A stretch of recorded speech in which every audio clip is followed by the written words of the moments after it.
श्रीमद् भगवद गीता को मुक्तिदायी कहा जाता है। हर दुख से मुक्ति दिलाने वाली, हर प्रॉब्लम से बचाने वाली, हर तकलीफ से छुड़ाने वाली, हर डर, हर दुख, चिंता को दूर करने की ताकत श्रीमद् भगवद गीता में है। वाराह पुराण में एक श्लोक है, प्रारब्धम बुज्यमानो ही गीताभ्यास रतः सदा समुक्तः स सुखी लोके कर्मणा नोपलिप्यते। कि जो मनुष्य गीता को सुनता है, गीता को पढ़ता है, वो अपने हर दुख से मुक्त हो जाता है, उसे हर सुख की प्राप्ति होती है। उसके किसी कर्म या प्रारब्ध का कोई दुख या पीड़ा उसके भाग्य में है, गीता सुनने पढ़ने वाला व्यक्ति उससे भी छूट जाता है। गीता के महात्म्य में कहा गया है कि जो मनुष्य गीता को नित्य पढ़ता और सुनता है, उसे मनुष्य नहीं देव समझना चाहिए। आज हम उसी श्रीमद् भगवद गीता की 20 शिक्षाओं के बारे में चर्चा करेंगे। गीता का सबसे पहला उपदेश यह है कि जब इंसान टूट जाता है, जब इंसान की जिंदगी में मुसीबतें आती हैं, तकलीफें आती हैं और जब हर कोई उसका साथ छोड़ देता है, उसी समय उस इंसान के भीतर उसकी असली शक्ति का जन्म होता है। उसी तकलीफ की घड़ी में उस इंसान के चरित्र का निर्माण होता है। क्योंकि जब तक हम दूसरों के सहारे होते हैं, तब तक हमें पता ही नहीं चलता कि हमारे अंदर की योग्यता क्या है, हमारी शक्ति क्या है। जो इंसान हमेशा दूसरों पे निर्भर रहता है, उसे कभी पता नहीं चलेगा जब जिंदगी में कोई मुश्किल आएगी तो वो उसका सामना कर सकता है या नहीं कर सकता है।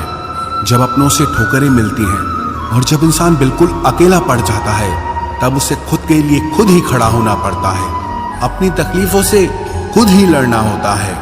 दुनिया की भीड़ सिर्फ मन को दिलासा देती है, लेकिन ऐसा कोई नहीं जो आपकी जिंदगी से आपकी तकलीफों को दूर कर सके। 2 तरह के लोग होते हैं दुनिया में। एक वो जब तकलीफ आती है तो टूट कर रह जाते हैं, बिखर कर रह जाते हैं, हार मान लेते हैं जिंदगी में। और दूसरे वो लोग होते हैं जब उन पे चोट पड़ती है, जब वो तकलीफों का सामना करते हैं तो उनके अंदर की हिम्मत जागती है, उनका परिचय अपनी शक्ति से होता है। आप कई सफल लोगों के मुंह से ये सुनेंगे कि अगर हमारी जिंदगी में तकलीफें नहीं आती, दुख नहीं आता, तो आज हम जिस मुकाम पे हैं उस पे कभी नहीं पहुंच पाते।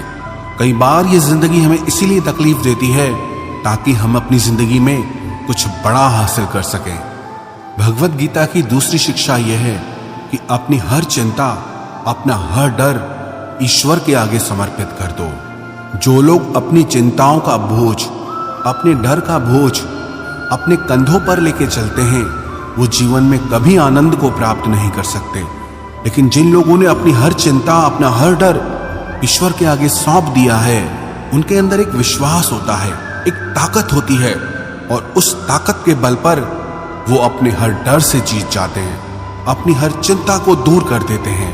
भगवद गीता की तीसरी शिक्षा यह है, भगवान श्री कृष्ण कहते हैं कि जो लोग मेरी इन शिक्षाओं में विश्वास नहीं रखते हैं, वो लोग इस सुख और दुख के चक्र से कभी नहीं छूट पाते हैं। थोड़े दिन जिंदगी में खुशी आएगी, फिर कोई दुख का ऐसा झटका लगेगा, फिर वो इंसान टूट जाता है। फिर कोई खुशी आएगी, फिर इंसान सब भूल जाता है, फिर थोड़े दिनों में और कोई तकलीफ आ जाएगी। ऐसे ये चक्र चलता ही रहता है। लेकिन जो लोग भगवद गीता की इन शिक्षाओं को मानते हैं, उस पे विश्वास करते हैं, उन पे चलते हैं, उन्हें अपनी जिंदगी में उतारते हैं, वो लोग मेंटली बहुत स्टेबल हो जाते हैं। लाइफ के सर्कमटेंसेस, लाइफ की सिचुएशंस उन्हें इतना डिस्टर्ब नहीं कर पाती। बाहर क्या हो रहा है उसका उनके मन पे इतना असर नहीं पड़ता। हर छोटे छोटे दुख में वो दुखी नहीं होते, हर छोटी छोटी खुशी में वो पागल नहीं हो जाते। भगवद गीता एक्चुअली में हमें यही सिखाती है कि जिंदगी के हर सुख दुख में हमें कैसे जीना चाहिए। भगवद गीता की चौथी शिक्षा यह है कि आप जिंदगी में वही बनते हैं जितना आप खुद पे विश्वास करते हैं। आपको उससे ज्यादा कभी नहीं मिलने वाला जितना आपको खुद पे विश्वास है। कहते हैं ना, जिस इंसान की छोटी सोच होती है वो छोटी जिंदगी ही जीता है, लेकिन जिस इंसान की सोच बड़ी होती है वही जिंदगी में बड़ा आदमी बनता है। तो आपका विश्वास ही आपको छोटा या बड़ा आदमी बनाता है, आपको कामयाब या नाकामयाब इंसान बनाता है, आपको धनी या गरीब बनाता है, आपको दुखी या सुखी बनाता है। तो जिस चीज पे आपका विश्वास ही नहीं है आप वो कभी बन नहीं सकते। लेकिन अगर आपको खुद पे यकीन है, विश्वास है कि आप जिंदगी के बड़े मुकाम को हासिल कर सकते हैं, आप जिंदगी में कुछ करके दिखा सकते हैं, तो आपको जिंदगी में वो जरूर मिलेगा। इसलिए अपने आज पर नहीं, अपने आप पर विश्वास करना सीखो। भगवत गीता में श्री कृष्ण की 5वीं शिक्षा यह है कि हे अर्जुन, मैं हर मनुष्य के वास्तविक स्वरूप को जानता हूं, उसके भूतकाल, वर्तमान और भविष्य को जानता हूं। उसके बारे में मुझे सब पता है कि वो कौन है, क्या है और क्या सोचता है, लेकिन मैं क्या हूं उसे कोई आज तक समझ नहीं पाया। ईश्वर के बारे में सब अपने अपने तरह की बातें करते हैं, पर उसके वास्तविक स्वरूप को आज तक कोई ठीक से नहीं समझ पाया है। जब भगवान कृष्ण ने अर्जुन को अपना विश्व रूप दिखाया था, उस विश्व रूप में पूरा ब्रह्मांड समाया था। करोड़ों लोग जन्म ले रहे थे और करोड़ों लोग मर रहे थे। इतना विशालकाय भयानक रूप देख के अर्जुन थर थर कांपने लगा कि आप जैसे पहले थे वैसे हो जाइए, मैं आपके इस रूप को देख नहीं पा रहा हूं। मुझे आपके ही रूप में शिव दिखाई देते हैं, आपके ही रूप में इंद्र दिखाई देते हैं, दुनिया के सारे देवी देवता आपके अंदर दिखाई देते हैं, सूर्य चंद्र मुझे आपके भीतर दिखाई देते हैं, सारे नवग्रह मुझे आपके अंदर दिखाई देते हैं।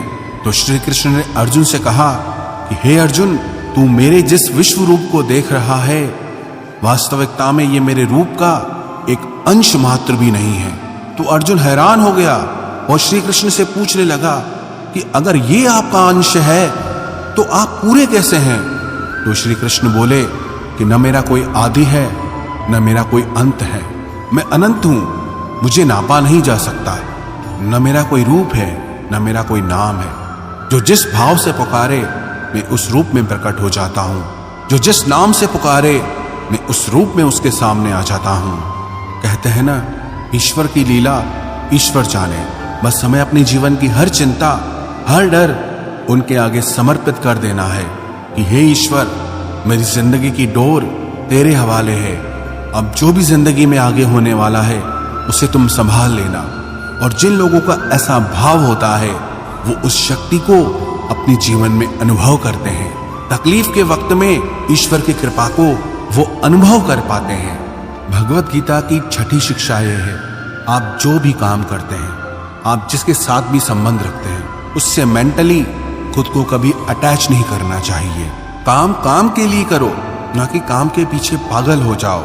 संबंध जीवन में आनंद के लिए बनाओ, ना कि उन संबंधों से ही अपने जीवन में पीड़ा लेकर आओ। इंसान बहुत अजीब है, जिन चीजों को उसके सुख के लिए बनाया गया, उन चीजों से ही इंसान अपने लिए दुख खरीद लेता है, उन चीजों में ही अपने लिए दुख खड़ा कर देता है। किसी और को क्या दोष दें? जो हम दुनिया अपने लिए बनाते हैं, उसी दुनिया से हमें दुख प्राप्त होने लगता है। इसलिए संबंध प्रेम के लिए बनाइए, आनंद के लिए बनाइए, दुख और पीड़ा के लिए नहीं। भगवत गीता की 7वीं शिक्षा यह है कि इंसान का मन ही उसका सबसे अच्छा दोस्त है और इंसान का मन ही उसका सबसे बड़ा दुश्मन है। जो मन आपके हिसाब से चले वो मन आपका सच्चा साथी बनता है, लेकिन जो मन आपको अपने हिसाब से चलाए, आपको कंट्रोल करे, उस मन से बड़ा दुश्मन आपका और कोई नहीं हो सकता। जब मन इंसान के वश में होता है तो वो उसे रोशनी की तरफ ले जाता है, लेकिन जब इंसान मन का गुलाम बन जाता है तो वो मन इंसान को अंधकार की तरफ ले जाता है। मन एव मनुष्याणाम कारणम बंध मोक्षयो। मन ही कारण है दुनिया के हर बंधन का और आजाद होने का। भगवत गीता की 8वीं शिक्षा यह है कि जो मनुष्य हमेशा अपना फायदा देखता है, सबसे पहले अपना स्वार्थ देखता है, वो कभी सच्चे प्रेम को नहीं समझ पाएगा। क्योंकि प्रेम एक निस्वार्थ होने का भाव है। प्रेम लेने का नाम नहीं, प्रेम देने का नाम है। जिसे कुछ चाहिए वो प्रेम नहीं हो सकता। जब आप किसी मतलबी और स्वार्थी इंसान से प्रेम करोगे तो बदले में आपको पीड़ा ही मिलेगी, क्योंकि स्वार्थ और प्रेम दोनों एक जगह कभी नहीं रह सकते।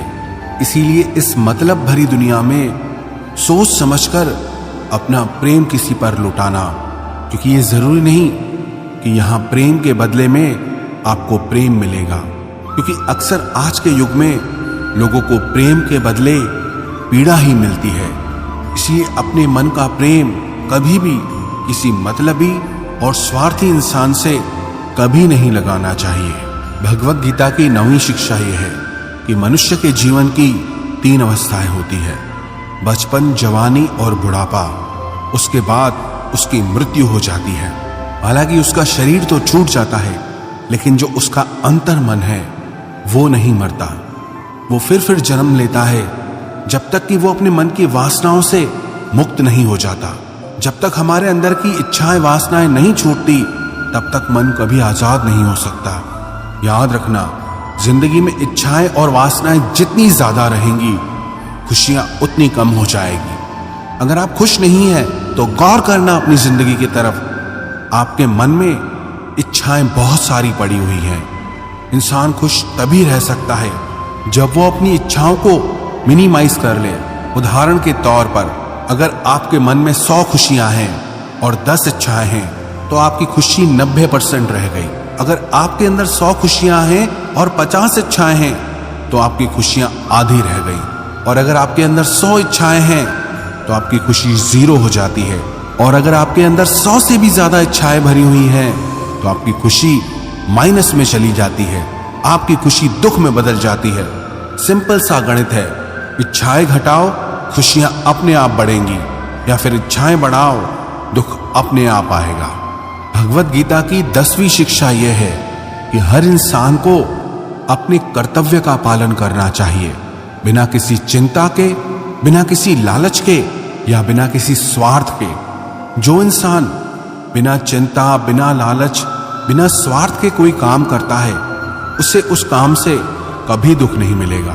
किसी काम से दुख सिर्फ तभी मिलता है जब हम उसमें अपनी लालच जोड़ लेते हैं, जब हम उसमें अपना स्वार्थ जोड़ लेते हैं, जब हम उसको लेकर के चिंता करने लगते हैं। सच ही कहते हैं, दुख कहीं बाहर नहीं है, इंसान खुद ही अपने लिए दुख खरीद लेता है। अगर कर्म के फल से छूटना चाहते हो तो मन के लालच का त्याग करके, मन के स्वार्थ और चिंता का त्याग करके हर कर्म को करना चाहिए। जो इस भांति से कर्म करता है उसे ही श्री कृष्ण ने योगी कहा है। श्रीमद् भगवत गीता का 11वां उपदेश यह है, श्री कृष्ण कहते हैं कि मैं हर इंसान के दिल में रहता हूं। ऐसा कोई इंसान नहीं जिसके अंदर मेरी शक्ति ना हो। लेकिन इस कलयुग में लोग दिल की सुनना ही छोड़ देंगे। जो इंसान के अंदर चेतना है उसकी सुनना ही छोड़ देंगे। इंसान सिर्फ अपने मन और बुद्धि की सुनता है। जो मनुष्य का मन उसे करने को कहता है, इंसान वही करने लग जाता है। लेकिन जो उसकी बुद्धि, जो उसकी चेतना उसे आवाज देती है, वो उसके कानों तक नहीं पहुंचती। जब भी कोई इंसान पहली बार किसी बुरे कर्म को करने चाहता है तो मेरी आवाज उसे रोकती है, उसे बताती है कि ये सही है, ये गलत है। लेकिन धीरे धीरे इंसान गलत कामों को करते करते इतना आगे निकल जाता है कि उसे वो आवाज सुनाई देना ही बंद हो जाती है। ईश्वर को इंसान हर जगह ढूंढता है, मंदिर, मस्जिद, गुरुद्वारे सब जगह जाता है, लेकिन अपने दिल के भीतर कभी नहीं झांकता। थोड़ी देर शांत होके, आंखें बंद करके कभी अपने भीतर नहीं जाता, क्योंकि बाहर जाना बहुत आसान है, लेकिन अपने भीतर की यात्रा करना बहुत कठिन है। याद रखना एक बात, जिस व्यक्ति को अपने भीतर ईश्वर नहीं मिला उसे ईश्वर कहीं दिखाई नहीं देता। मंदिर भी जाएगा तो उसे मूर्ति ही दिखाई देती है, लेकिन जब वो अपने भीतर जाता है तो उसे वास्तविक सत्य के दर्शन होते हैं। ईश्वर सर्वभूतानां हृद्देशे अर्जुन तिष्ठति, प्रभु व्यापक सर्वत्र समाना, प्रेम ते प्रकट होए में जाना। वो ईश्वर सब जगह पे व्यापक है, लेकिन जिसकी आंखों पे लालच का चश्मा चढ़ा है, स्वार्थ और मतलब का चश्मा चढ़ा है, उसे वो कहीं दिखाई नहीं देता। कहां हूं सो कहां जहां प्रभु नाही, ऐसी कोई जगह नहीं है जहां ईश्वर ना हो। जो चीज बाहर की दुनिया में है ही नहीं, वो मिलेगी कैसे? जो चीज आपके अंदर है, उस चीज का दर्शन आपको अपने भीतर जाकर ही होगा। भगवत गीता का 12वां उपदेश यह है। श्री कृष्ण से अर्जुन ने पूछा कि आप कहते हैं कि मैं हर इंसान के अंदर समाया हुआ हूं, आप कहते हैं मैं ईश्वर हूं, लेकिन मुझे आप एक साधारण मनुष्य दिखाई देते हैं। तो श्री कृष्ण ने अर्जुन से कहा कि तुम मुझे इन आंखों से नहीं दे सकते, मैं तुम्हें वो दिव्य नेत्र दूंगा जिससे तुम मुझे अपने भीतर और बाहर हर जगह देख पाओगे। भगवत गीता की 13वीं शिक्षा यह है कि घमंड, गुस्सा और निर्दयता ये अज्ञान से उत्पन्न हुए आसुरी प्रकृति के लोगों के गुण हैं। इसलिए ऐसे लोगों से दूर रहना चाहिए जो अपने ही घमंड में जीते हैं या जो बहुत क्रोधी और निर्दयी होते हैं। और हर एक अच्छे और सज्जन मनुष्य को इन अवगुणों से खुद को दूर रखना चाहिए। एक अच्छे और बुरे इंसान में क्या फर्क होता है कि बुरा इंसान सिर्फ अपने अहंकार और अपने क्रोध में ही जीता है, लेकिन एक अच्छा इंसान दूसरों की भलाई के लिए जीता है। एक अहंकारी और क्रोधी इंसान कभी मीठा नहीं बोल सकता। अगर कभी बोलेगा भी तो उसके वो शब्द झूठे होंगे। और एक अच्छा इंसान जब बोलेगा तब उसे लोग सुनना चाहेंगे। श्रीमद् भगवत गीता की 14वीं शिक्षा यह है कि मनुष्य जिस चीज के बारे में ज्यादा सोचता है उसी में ही उसकी आसक्ति हो जाती है, उसी में ही उसका मोह हो जाता है और वो उसे ही पाने की लालच करता है और वो उसे ही पाने की कामना करता है। लेकिन जब वो चीज उसे नहीं मिलती, उसकी कामना पूरी नहीं होती, तो उसके अंदर में क्रोध का जन्म होता है और उस क्रोध से उसको सही गलत को समझने की उसकी बुद्धि ही नष्ट हो जाती है। और बुद्धि नाशात प्रणश्यति, और बुद्धि के नष्ट होने पर वो इंसान खुद भी खत्म हो जाता है। श्रीमद् भगवत गीता का 15वां उपदेश यह है कि जब मनुष्य का मन कमजोर होता है तब परिस्थितियां समस्या बन जाती है, लेकिन जब इंसान का मन मजबूत होता है तो वो परिस्थितियां उसके लिए एक अवसर, एक मौका बन जाती है। कमजोर मन विपरीत परिस्थिति को समस्या मानता है और मजबूत मन विपरीत परिस्थितियों को अवसर मानता है, मौका समझता है। तो बाहर की परिस्थिति कैसी है उससे उतना फर्क नहीं पड़ता, लेकिन आपके मन की स्थिति कैसी है इससे बहुत फर्क पड़ता है। भगवत गीता की 16वीं शिक्षा यह है, श्री कृष्ण अर्जुन से कहते हैं कि हर मनुष्य रजोगुण, तमोगुण और सत्व गुण से बना है। तो ऐसा कोई इंसान नहीं मिलेगा जिसमें कोई बुराई ना हो, और ऐसा भी कोई इंसान नहीं मिलेगा जिसमें कोई अच्छाई ना हो। आप चाहो तो अच्छे से अच्छे इंसान में भी बुराई ढूंढ सकते हो, और आप चाहो बुरे से बुरे इंसान में भी अच्छाई ढूंढ सकते हो। इसलिए अगर आपको लगता है कि आपके अंदर कुछ कमी है, इसलिए आप जिंदगी में आगे नहीं बढ़ पा रहे, तो ये आपकी सबसे बड़ी भूल है। और ना ही कभी लोगों की बातों पे ध्यान देना चाहिए कि लोग आपके बारे में क्या कहते हैं, क्योंकि आजकल हर इंसान ने ऐसा चश्मा पहन रखा है जिससे सिर्फ दूसरों की बुराइयां दिखाई देती है और खुद की सिर्फ अच्छाइयां दिखाई देती है। इसलिए अगर कोई आपकी बुराई करे तो चिंता मत करो। जो चीजें आपके हाथ में हैं, जिसे आप बदल सकते हैं, उसे जरूर बदलो, खुद को एक बेहतर इंसान बनाओ। पर जो चीजें प्राकृतिक हैं उनके बारे में चिंता करके कभी दुखी नहीं होना चाहिए। श्रीमद् भगवत गीता की 17वीं शिक्षा यह है कि जिसे वो ईश्वर संभाल लेता है उसका सारी दुनिया मिलके भी कुछ नहीं बिगाड़ सकती। कहते हैं ना, जाको राखे साइयां, मार सके ना कोई। अगर आपको अपने ईश्वर पे पूरा भरोसा है तो विश्वास रखना, चाहे आपकी जिंदगी में कितनी भी बड़ी तकलीफें क्यों ना हो, कितना भी बड़ा दुख क्यों ना आ जाए, लेकिन आप हर तकलीफ को पार कर जाएंगे। चाहे दुनिया का हर इंसान आपको कितना ही नीचे गिराना चाहे, लेकिन आप हमेशा ऊपर उठते रहोगे। वो तैरते तैरते भी डूब गए जिन्हें खुद पर अभिमान था, और वो डूबते डूबते भी तर गए जिन पर वो ईश्वर मेहरबान था। श्रीमद् भगवत गीता की 18वीं शिक्षा यह है कि जहां आपके लिए प्रेम नहीं है, जहां आपकी इज्जत नहीं है, जहां आपकी वैल्यू, आपकी कदर नहीं है, वहां आपको कभी नहीं जाना चाहिए। आव नहीं, आदर नहीं, नैनन नहीं स्नेह, तुलसी वहां न जाइए, चाहे कंचन बरसे में। जहां आपके लिए इज्जत आदर नहीं है, प्रेम नहीं है, वहां कभी नहीं जाना चाहिए, चाहे वहां सोने की ही बारिश क्यों ना होती हो। याद रखना, जहां आपकी इज्जत नहीं है और आप फिर भी वहां जाओगे तो आपकी बेइज्जती वहां जरूर होगी। जहां आपकी कदर नहीं है, आप फिर भी उसके पीछे पड़ोगे तो आपको इग्नोर जरूर किया जाएगा।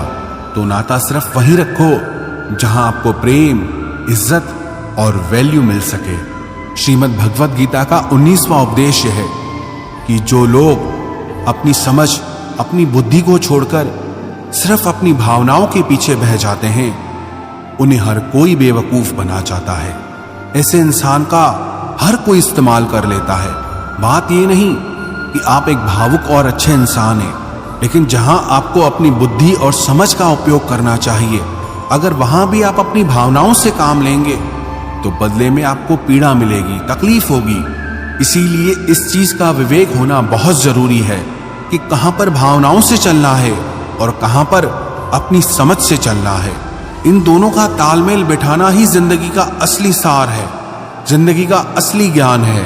श्रीमद् भगवत गीता का 20वां उपदेश है कि अकेले रहना आपको ये सिखाता है कि आपका आपसे बड़ा सच्चा साथी और कोई नहीं है, कि आपकी आपसे बड़ी ताकत और कोई भी नहीं है, आपका आपसे बड़ा सहारा और कोई नहीं है, और आप वास्तविकता में कितने मजबूत हैं ये आपको अकेला रहने पर ही पता चलता है। जिंदगी में अगर कुछ बड़ा करना है तो भीड़ आपके साथ नहीं जाएगी, क्योंकि सफलता के मार्ग पे इंसान को अकेले ही आगे बढ़ना पड़ता है। जो भी इंसान इन 20 शिक्षाओं को रोज सुनेगा और समझ करके उसे अपनी जिंदगी में उतारेगा, उन पर चलना शुरू कर देगा, विश्वास रखना उसकी जिंदगी पूरी तरह से बदल जाएगी। वो अपनी हर चिंता, हर डर से छूट जाएगा और जिंदगी की हर कामयाबी को हासिल करेगा।